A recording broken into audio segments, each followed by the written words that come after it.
देखो यहाँ पर अब मल्टीप्लिकेशन ऑफ मैट्रिक्स पढ़ेंगे। तो यहाँ पर अभी हमने जो पढ़ा मल्टीप्लिकेशन ऑफ मैट्रिक्स ज़रूर पढ़ा, लेकिन वहाँ पर मैट्रिक्स का मल्टीप्लाई किसी स्केलर से हो रहा था ना, लेकिन यहाँ पर मैट्रिक्स का मल्टीप्लाई मैट्रिक्स से ही होगा। मैट्रिक्स का मल्टीप्लाई मैट्रिक्स से ही होगा।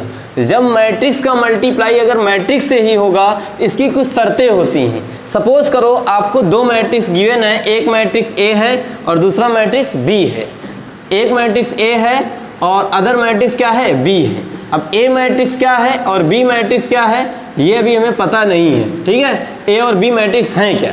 लेकिन इसमें शर्त इसकी ये है कि ए का कॉलम अगर ए और बी से मल्टीप्लाई करना है तो ए के नंबर ऑफ कॉलम और बी के नंबर ऑफ रो क्या होने चाहिए, इक्वल होने चाहिए, तभी मल्टीप्लाई पॉसिबल होगा, अदरवाइज पॉसिबल होगा ही नहीं। यानी अगर यहाँ पर बात करें m क्रॉस n की, m क्रॉस n की, यहाँ पर इसका कॉलम क्या है n, तो सेम यही इसका जो है b का जो इसका कॉलम है वही इसका क्या होना चाहिए, रो होना चाहिए।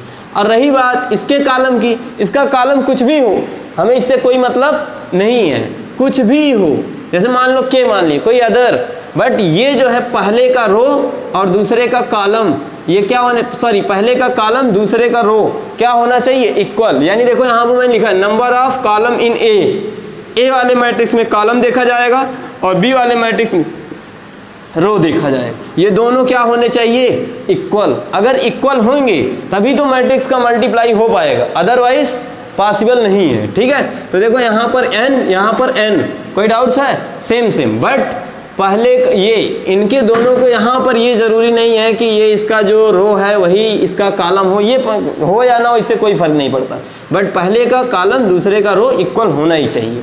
अब देखो यहाँ पर दूसरी प्रॉपर्टी ये भी है कि अगर मैट्रिक्स कोई आपको दिया m क्रॉस n का और n क्रॉस k का, जैसा कि हमने राइट कर लिया, अब यहाँ पर इसका ऑर्डर कुछ भी हो सकता है, बट इसमें जितने कॉलम होंगे इसमें उतने रो होंगे, ये तो पास सेम है, लेकिन m और k क्या हो सकता है, कुछ भी हो सकता है, इससे कोई फर्क नहीं पड़ने वाला। लेकिन इसमें देखो मैंने कहा है कि then A B is possible, यानी कि अगर ये चीज़ें पहले का कॉलम दूसरे का रो अगर होगा सेम, तब जाकर मल्टीप्लाई इनका A B, A into B, A B, तब आपका मल्टीप्लाई पॉसिबल होगा, अदरवाइज पॉसिबल नहीं होगा।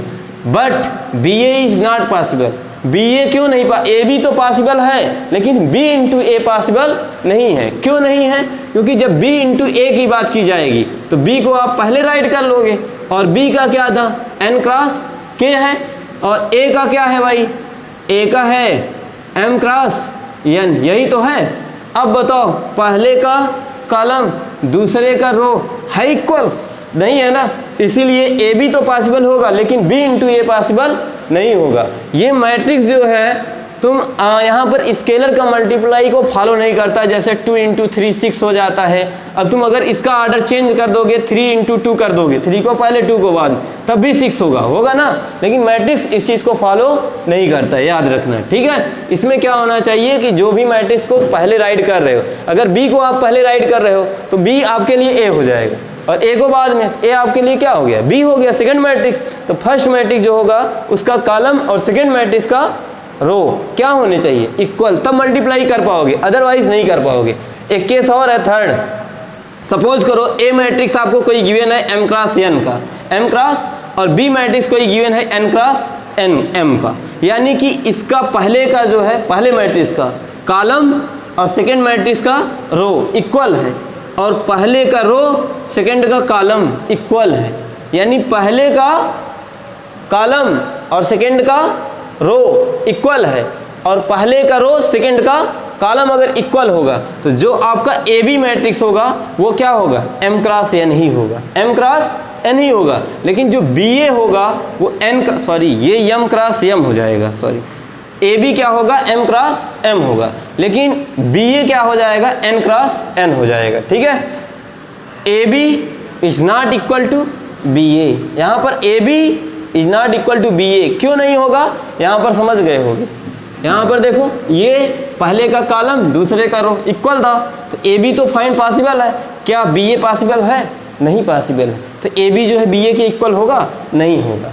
अब एक एग्जाम्पल लेते हैं यहाँ पे, ठीक है, पहले यहाँ पर एक एग्जाम्पल ले लेते हैं। तो ये समझ गए ना इसकी प्रॉपर्टी क्या होती है। ये इतनी चीजें पॉसिबल होंगी तभी इनका मैट्रिक्स का मल्टीप्लाई पॉसिबल होगा, अदरवाइज पॉसिबल नहीं होगा।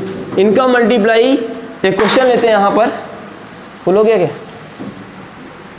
लेट कर लो a इज इक्वल टू छोटा सा लेते हैं 1 2 3 4 और b is equal to suppose कोई मैट्रिक्स 1 0 1 2, ये एक मैट्रिक्स ले ली a एंड b।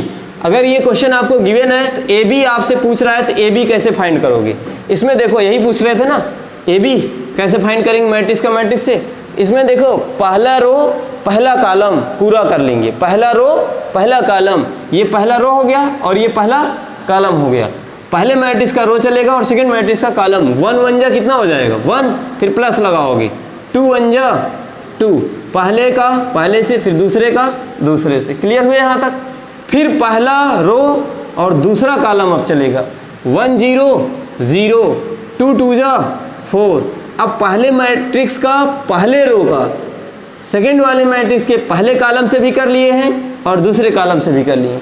अब पहले मैट्रिक्स का सेकंड रो चलेगा, second row first column, second row second column.